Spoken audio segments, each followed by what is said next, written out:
大家好，我是小青。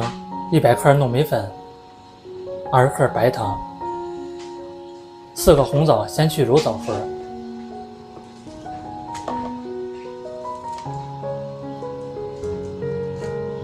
再剪成红枣丝，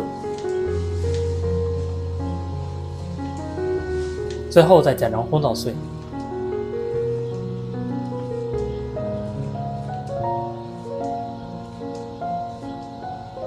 放入糯米粉里面，120克常温水，来搅拌均匀。我每天都会分享一道家常美食食谱，感谢您点个赞及订阅支持一下，非常感谢。准备一个平底锅，刷上一层油，再倒入粉浆，表面再撒入一层红枣碎，做出来会更好吃。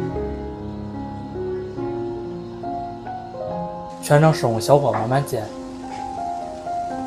表面凝固以后再喷一层食用油，这样可以锁住水分。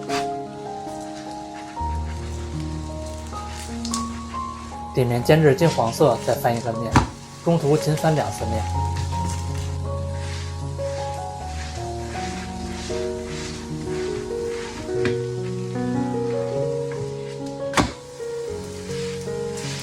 大概需要10分钟左右就熟了，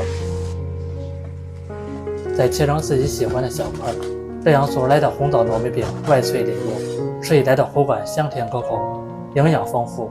有糯米粉不知道怎么吃，就试试这样做，真的比包汤圆好吃。做法简单，健康无添加，喜欢吃就赶快收藏起来试试吧。感谢您的订阅支持，我们下期食谱再见。